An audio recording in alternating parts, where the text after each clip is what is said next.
Human beings are separate from other creatures in the world in that we want to control our fertility. Sometimes we want to enhance it, sometimes diminish it, and we're the only creature that does that. Condoms are seen as something that provide value to people.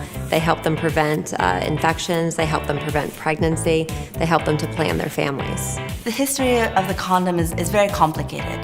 There have been so many issues that have shaped how we feel about this one particular object. Some of the earliest examples of condom use occurred in ancient Egypt, where people used linen sheaths to cover their penis and protect it from all kinds of sexually transmitted diseases, as well as to prevent pregnancy. The scourge of syphilis at the time when Columbus came back from the New World created a horrendous health problem for most of Europe. Syphilis needed some kind of preventative action, and condoms came to the rescue. There's documentation at least as early as the 17th century about the widespread use of animal skins. We use those same animal skins to make sausage casings. Casanova is really one of the most well-known examples. There's even beautiful prints of him blowing up a condom in a brothel. People who really used condoms the most were the middle and upper class. It might have cost a working person a week's wage to buy a quality condom at the time. The big innovation came in 1839 when Charles Goodyear found that he could vulcanize or heat treat rubber. Condoms in the 1850s were thick as bicycle tires and they smelled of sulfur. They weren't exactly inviting. The condom trade really started to proliferate about the time of the Civil War. That was the first time you could get them more easily. You could get them by the mail. Birth control was a necessity of our growing country. You could tell that campaigns such as the Comstock Act were right around the corner.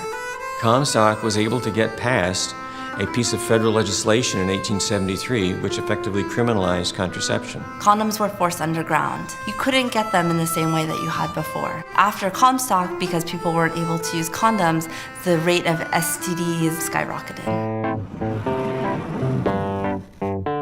At the beginning of World War I, condoms were not widely distributed to U.S. soldiers. But if they did have a night out, they were admonished to come back to the infirmary and be cleaned up with a so-called pro kit or prophylactic kit. It was basically a glorified tissue and soap and was completely ineffective in preventing VD. Our military leadership heavily communicated the message that abstinence was the preferred decision. The problem was soldiers, troops didn't always agree. 18,000 American soldiers were unable to serve a day because of VD infection. And that becomes a major issue in wartime preparedness when 15% of your troops are on medical furlough because they've got the clap. The rise of automation of machines really started to take effect across a lot of manufacturing industries. You could turn out 144 condoms in one day. Latex changed the face of the condom industry. It changed these heavy, thick rubber condoms that were once available to now these almost thin as human hair condoms that obviously made sex a much, much more pleasurable experience. So in 1937, the Food and Drug Administration, the FDA, decided to label condoms as a drug, which meant that all condom manufacturers had to meet certain minimum requirements. When they first started to do that, they found as many as 75% of them were not safe. The industry self-imposed new quality control measures and testing, and that was something that was in effect by 1938, and that really is, I think, ushers in the modern era of safe, reliable condoms. No longer could you get them in a bar, could you get them in a back alley. You had to go to your pharmacist and ask for a condom. Now, in these drawers, I keep miscellaneous tablets and pills alphabetically. And in this top drawer, I keep the prophylactics. Condoms were advertised openly, but it was frequently done in a way to veil or conceal possible purposes. Certainly, I feature certain products because I know they're outstanding. By World War II, condoms were really the main source of preventing VD. It made no sense to leave our soldiers vulnerable to sexually transmitted diseases like syphilis and gonorrhea.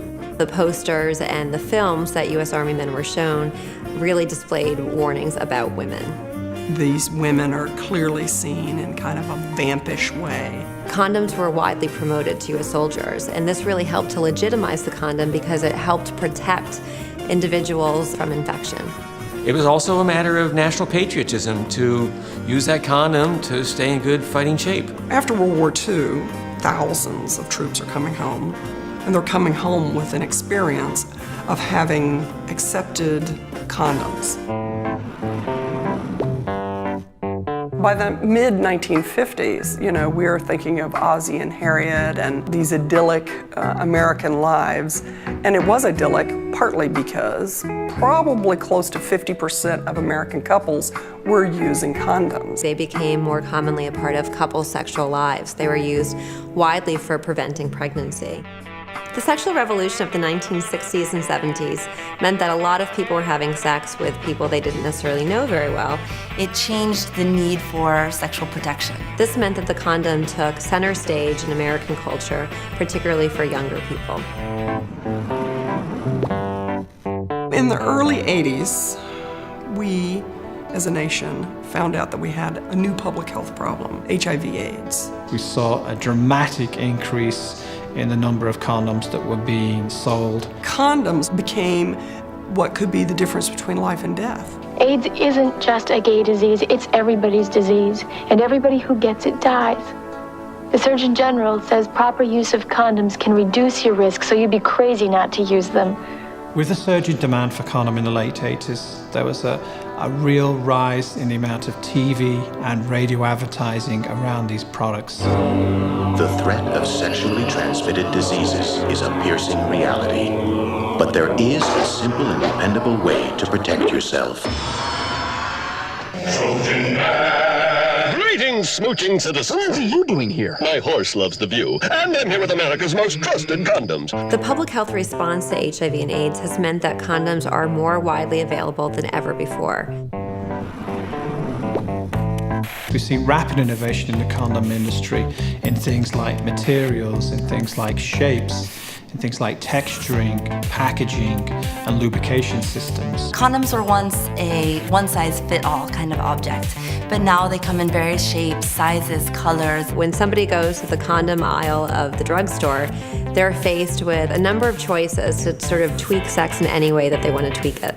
My hope is that one day we will be a truly sexually healthy nation, and I absolutely believe that condoms are a central piece of our being able to get there.